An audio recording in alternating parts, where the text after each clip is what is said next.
Maka ji mak-mak sekalian, peringat anak mian bertinggal-tinggal semayang. Bertinggal-tinggal semayang. Ditanya taubat. Urang penista agama nyan ke Ahok macam takun, tak nak mekeboy.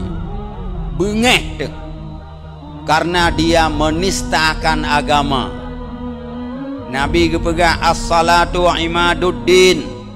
Faman aqamaha faqad aqamaddin. Wa man tarakaha faqad hadamaddin. Semayang tiang agama.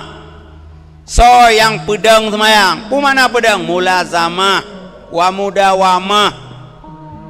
Tak kekai sabi-sabi benar semayang baik tinggal.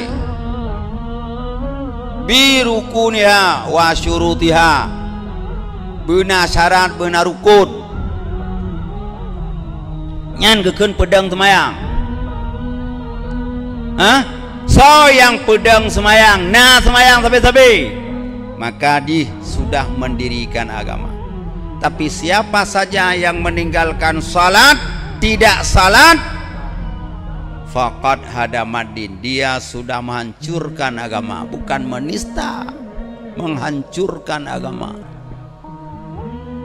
Bukan menista agama, dia menghancurkan agama, menghancurkan Islam karena naik semayang.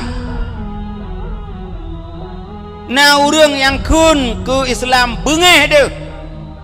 Rumah di rumah anak semayang, jirulah agama, sengap tu.